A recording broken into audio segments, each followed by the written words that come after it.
Platform show. Platform show.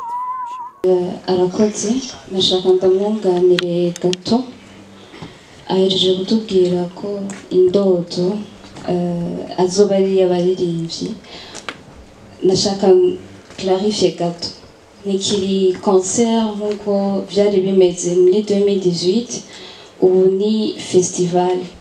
Donc festival musiguro yayo ni mwidagaduro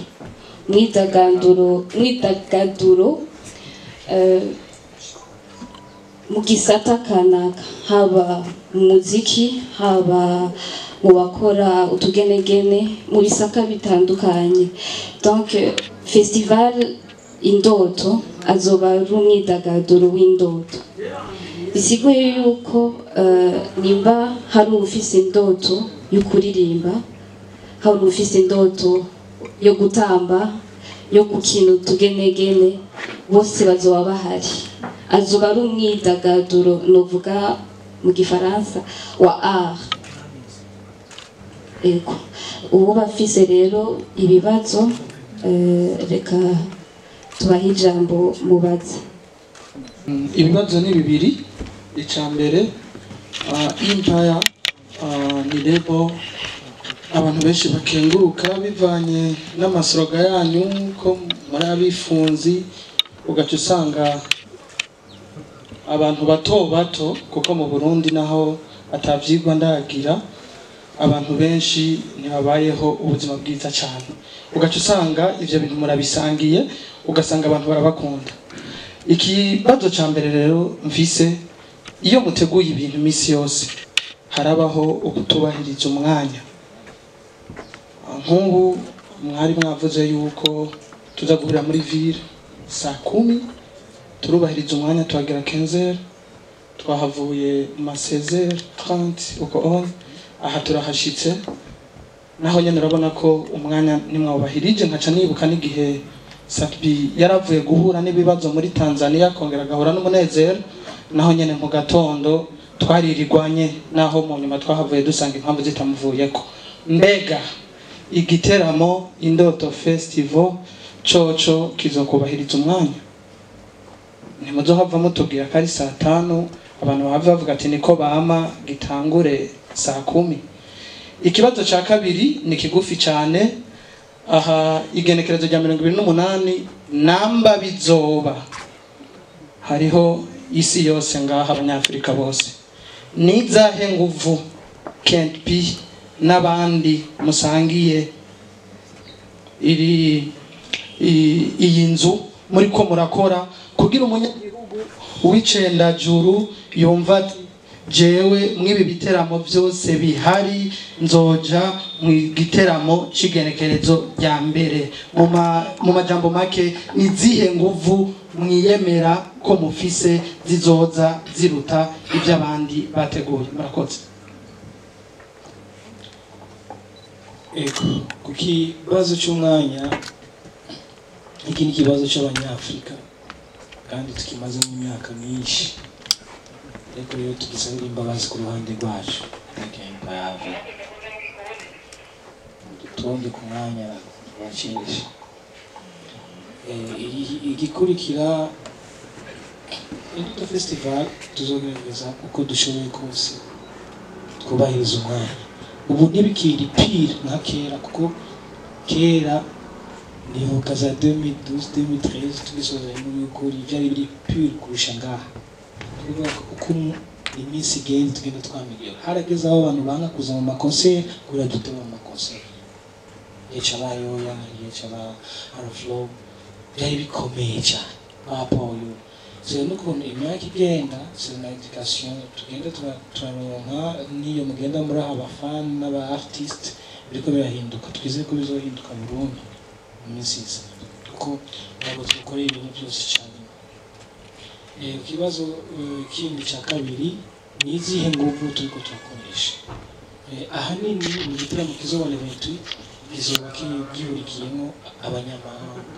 Murabizi inguvu zacu ko zitarabasha kugenda gufata ku mafaranga y'abanyamahanga hanze, ariko Burundi burategwa ni butera icyo ni ikibazo cyacu twese mukwiye kuvuga muti abarundi bacu bafite igiteramo imbere y'abanyamahanga mu Burundi kuko cyese nje kwiraje ngo mvuge ariko ndatanga raporo ndatanga feedback kubamenyesha amakuru nzi ko dusangiye amaraso ku bene bacu nzi ko dusangiye urugendo nzi ko twavanye bakadufasha bakagerageza kwerekana yuko igiteramo cyacu gikomeye kurusha icy'umunyamahanga kuko ngaha turi mu Burundi si kuzivangura kuko umuntu yabazanye abanyamahanga yakoresheje amafaranga yiwe kandi ashaka kuryohera abarundi nabo nibakumiriwe ku munezero wari wose yaba abanyamahanga baraza bakaryohera abarundi iyo abarundi nabo bakaryohera abandi abarundi rero inguvu igiteramo Induto Concert ni cyacu twese turatumiye kucyamamaza mu buryo bwihariye kure siti baye neje uzokora umwana wawe uti ewa na jewe nari mu journaliste Safi yari umuririmbyi Best Life baririmbyi Petro baririmbyi n'abandi twakoreye aba baririmbyi bariko barabaho ngaho no munsi abo tubona ngaho nubwo ko igihugu ari cyacu twizeye yuko muzodufasha faje promotion ikomeye cyane mubikomeze ibintu bikomeye kuko turakeneye cyane support cyane welcome bro Alvin Smith wakoze kuza so nuko mudu supporting since ko icyo gadede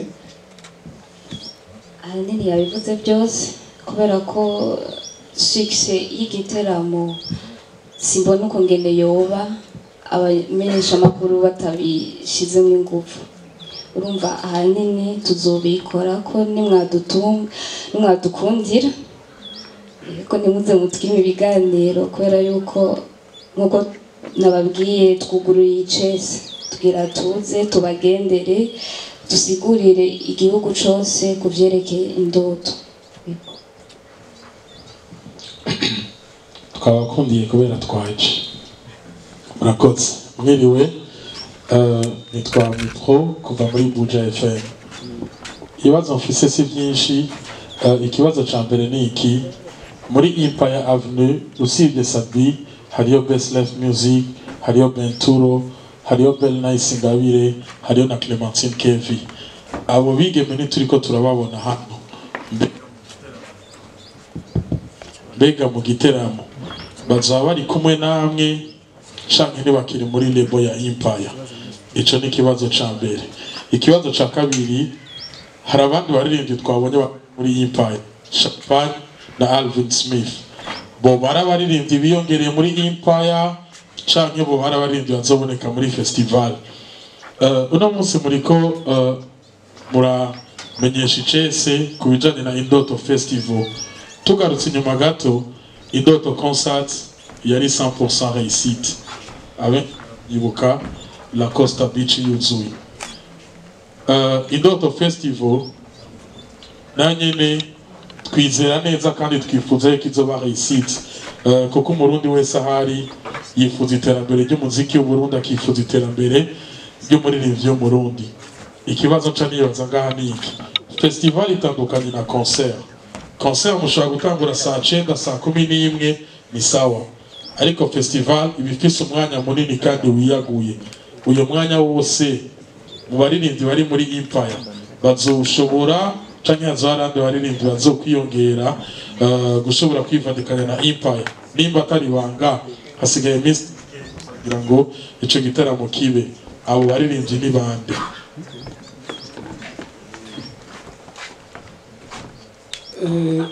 maze nishuri ikibazo cyane bro kuberekeye umwanya kuba Empire Avenue ishobora gutaramisha igitaramo cyose reka twibutse ko festival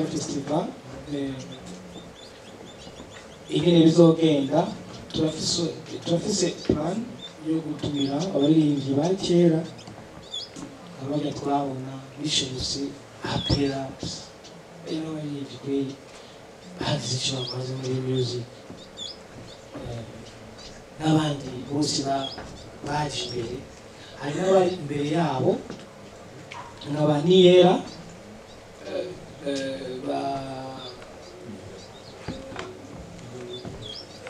nkoni yera baririmbye indirimbo ziryoshe.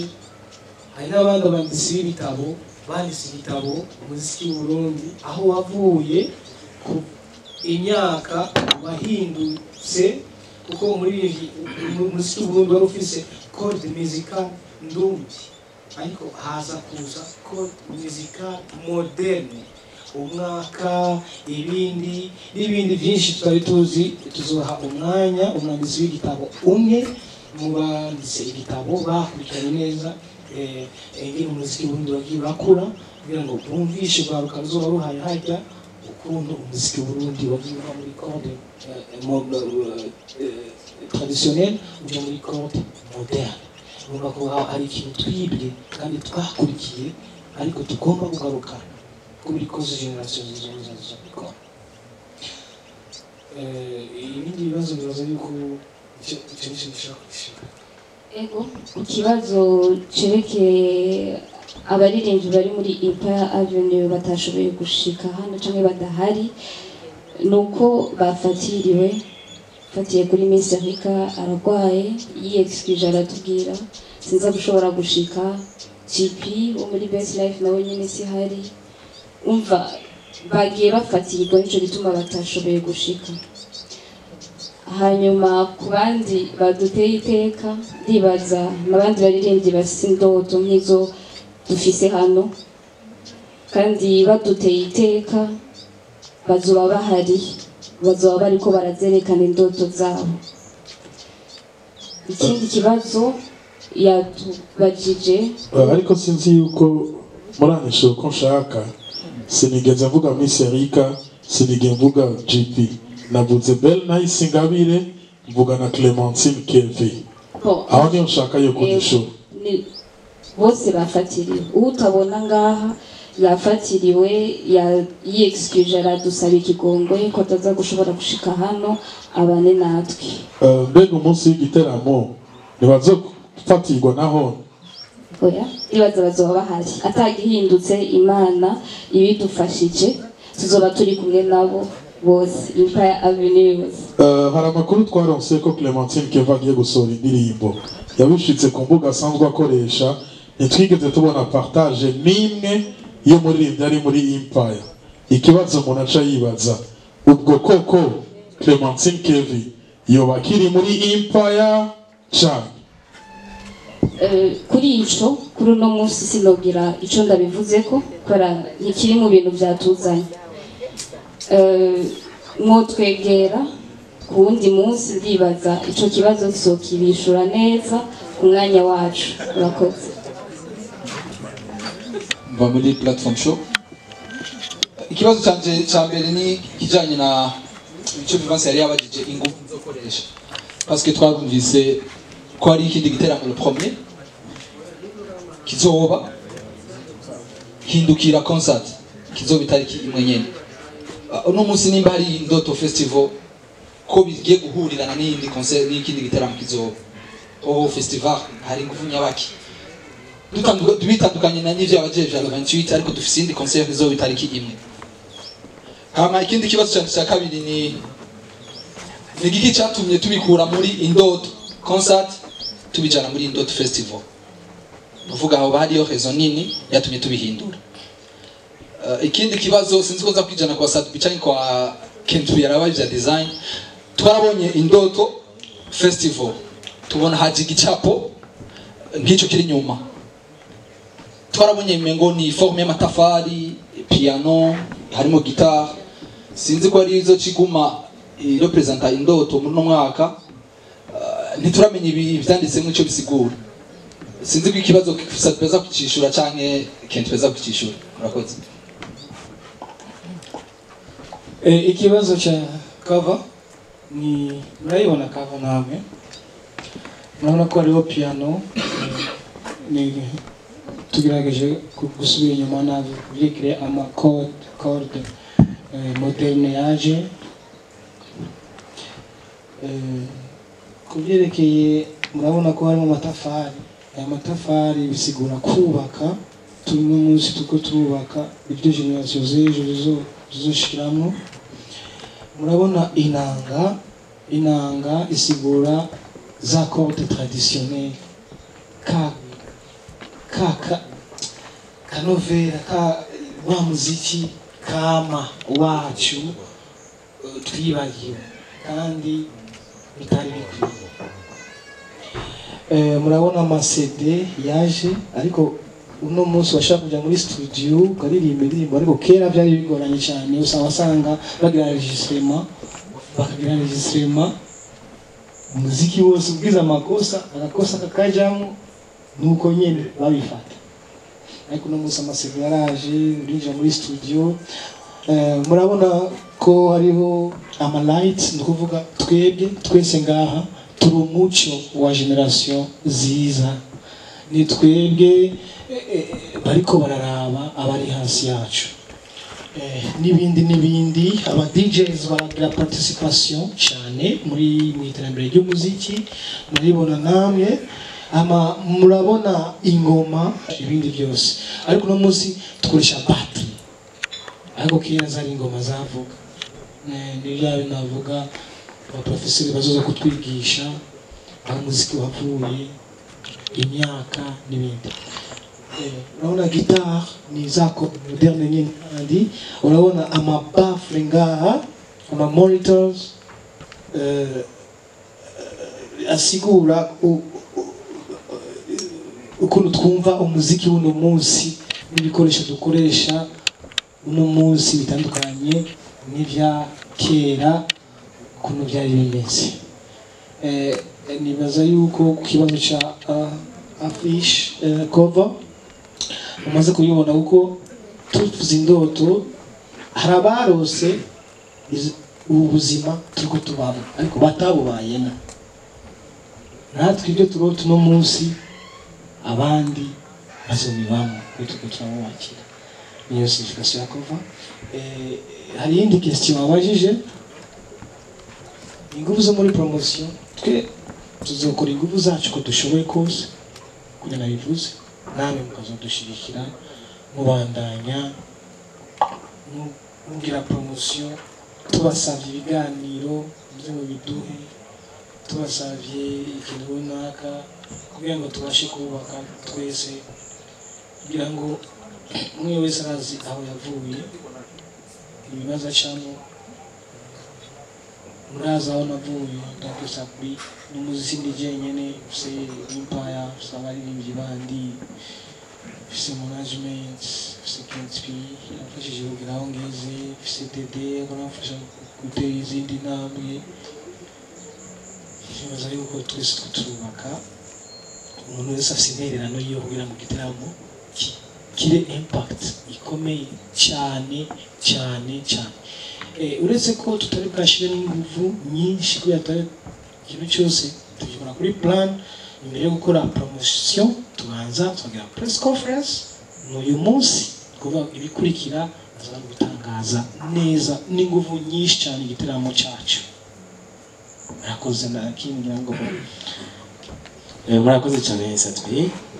Cyo bwa mbere nagira mbanze ndabakeze yuko mwashize imbere ibintu bikomeye rwose byerekana intambwe Satwi yavuye ko akagenda ku yindi.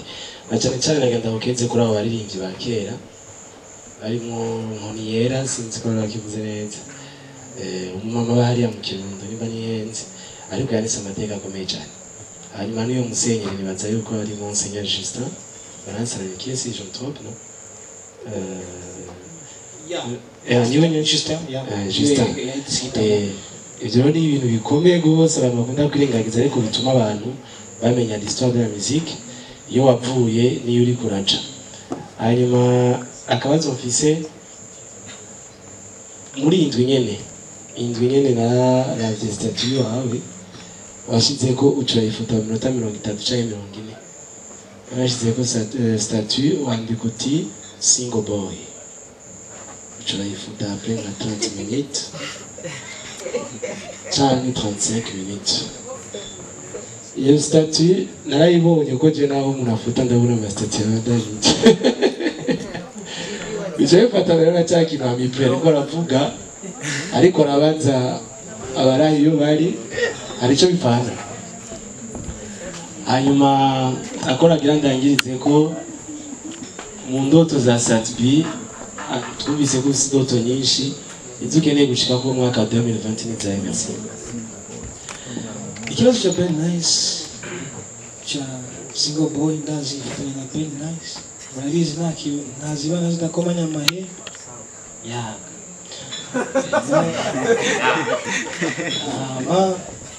kubyerekeye muziki nibi ikibazo cha Ben Nice kubyerekeye music afise manager wiwe icyo babwiye.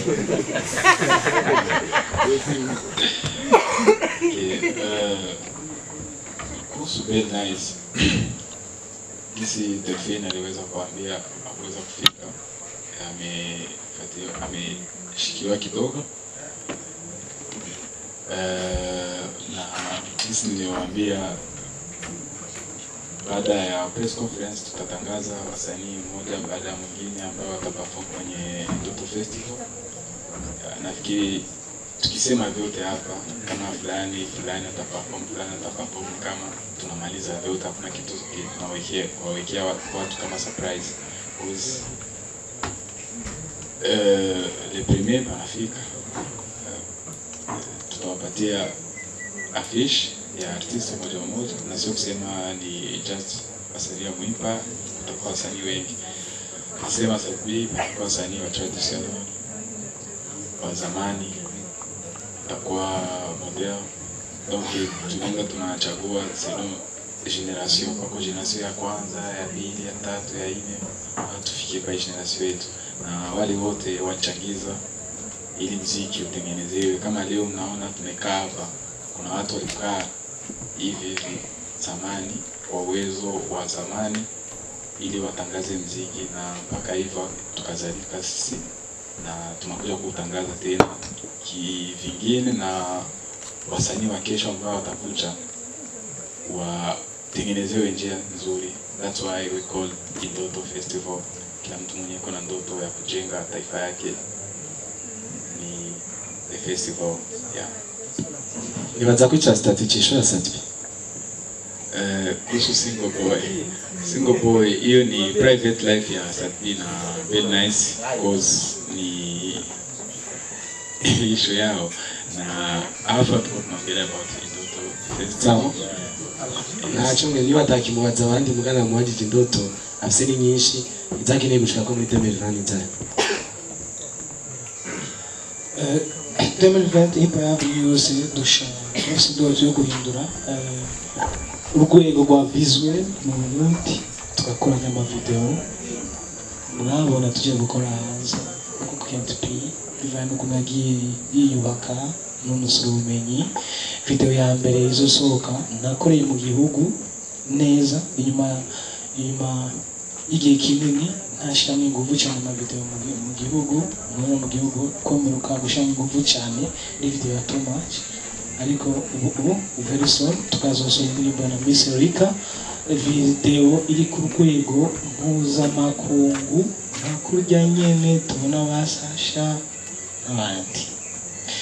Akona ko ngo kubaririmbyi bose, kandi nibaza yuko KNTP azodufasha ntakorera abaririmbyi bo muri Impala gusa, akorere n'abandi. Yego ashaka kubivugako.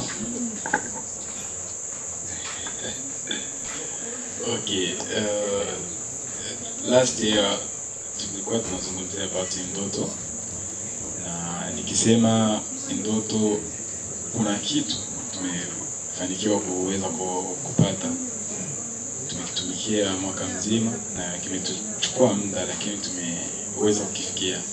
Hiyo kwenda kusoma nje about video, because tulikuwa tuna big problem ya music yetu ilikuwa ni video. Kwa nini video zetu hazitoki sehemu, yani nyimbo zetu zinaishia hapa, mtu akitoa nyimbo hakuna sehemu inavuka na inaishia hapa. Sasa kuna problem za quality ya shooting, kujua ni standards gani wanahitaji mwendo wa international, na kujua biashara muziki kwa vipi, na management ikoje, cause huwa anapata maswali mengi, kwa nini wasanii wetu wafanye hivi na hivi na hivi. Kila kitu kinakuwa kwa mpango na vyote tumevisoma. I think yuko kazi ambazo tunaenda kutoa hivi karibuni itakuwa ni zile kazi ambazo zita make proud our country na kufikisha muziki wetu mbele zaidi. Na kuhusu videos, nimefungua mlango kwa wasanii wote, sio tu wasanii wa Mwimpa, hivi natumika na wasanii wote. Welcome, na kwa watahitaji good quality na zile connection za kufikisha muziki wake mdogo. Kuna wasanii ambao wako hapa wanafanya kazi, wanafanya video nzuri, lakini muziki wake ufiki popote.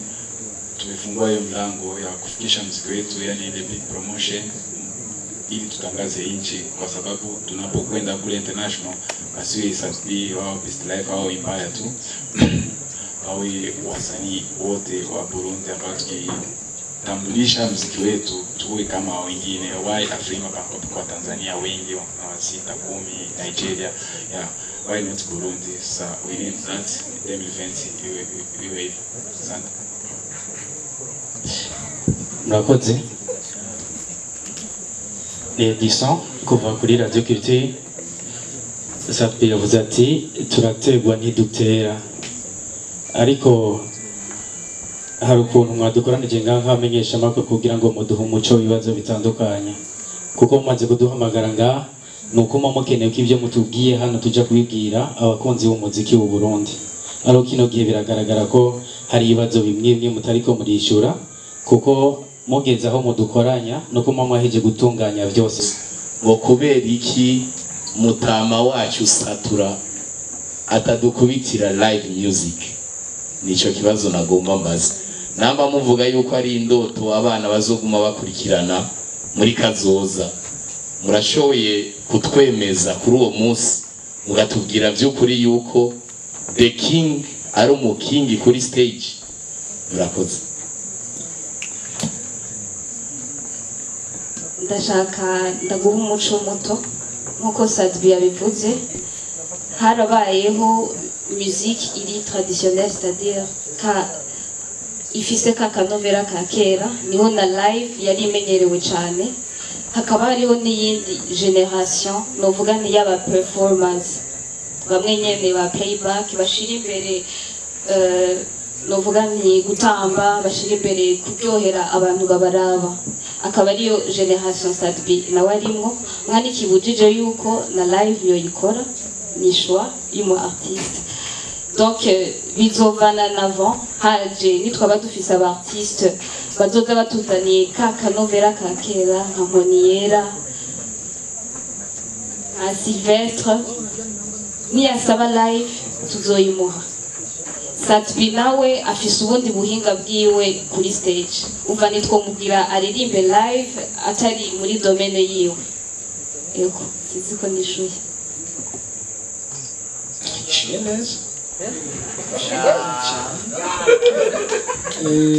aratandika n'ukuri kw'Imana n'ukubwiza ukuri papa bitubime change ba adurayo abantu bakubitiye live babibatse gutusarira stress, ariko niwo muziki w'ukuri, ni nawo ni navyo tuba dukwiye gukora. Ariko gusa sinzi ibintu abantu babaye kuri isi no munsi byiza bavyabaye bibi biba byiza, muze mubyihweze neza muze usanga ariko bimeze. Kera twaririmba tugahogoza, ariko no munsi munaririmba tigida kamwe ka tigida nina indirimbo ikabaye bakakubwira ati iyo niyo hiti, ariko uririmba ati sinigeze menya yuko byo real music nibakumva. Sasa tunaenda huko sawa papa. Shaka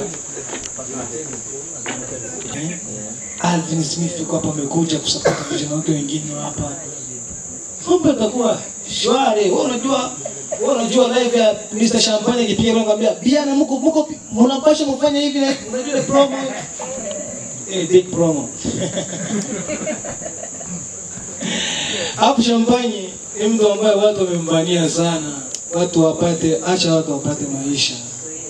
acha watu wafanye kazi, ndio muda huyo wa kujihusisha pamoja, kufanya kazi vilivyo. Pia Alvin na watu kama hawa ni vijana wanajua industry, wanajua entertainment, wanajua ku entertain kazi zao, kujibrand, ambao wanaona wale jamaa Empire wanajibrand vilivyo na wanafuata mkumbo. Wengine wanasema watu siku hizo naimba wanafanya kwa showbiz, wanakalia makiki. Music ya mwaka 1996 iko very different na music ya mwaka 2010. Hizo zote ni njia za kupromote music, kupromote artist wetu, kupromote majina zetu na kupromote makazi zetu, matamasha yetu kupitia njia hizo. Tunajiamini kuwa tunao watu ambao wana uwezo wa kupromote kwanza kiundani kama artist. Tunajiamini kuwa tuna journalists ambao wanajua wapi walipotutoa na wapi wanataka tufike, na please na big team kama Kings Pela TV. Niko na big team.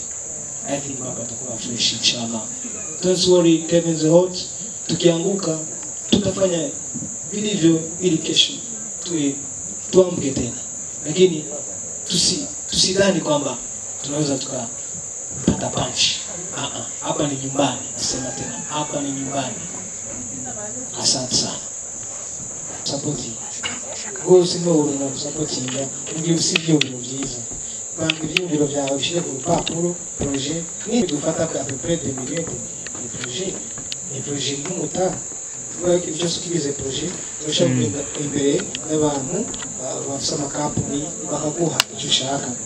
Mu gihe wagize expert kuri projet yawe ka experience neza mu bantu dufashanyije cyane mu mwaka harimo na Costa Beach. Twafashanyije cyane rwose. Bibaye n'ikibanza n'ibindi byinshi. Abandi badufasha ni mwebwe ababesha amakuru. N'abindi andi rero turabona ba ghetto turaswiyondera tugire tubiri yakuya ntabwo tutegemea cyane sponsor uraza cyane kuko sponsorije ni ku nyungu yawe. Ahani ni ku nyungu za kuko imbere y'abantu dimi baramamaza uje urumva utaje twebwe twarafasha nzira yo gukora turakora ibintu byacu biragenda neza, ariko turasaba cyane ko hamwe bo dufasha amasponsor akaba menshi biba byiza cyane kurusha nawe bakaraba ati dufasha Empire n'abantu bafise ko kwintumbera n'abantu bwo bakuriye gufashwa bagaca bahitamo inyishu nziza. Murakoze.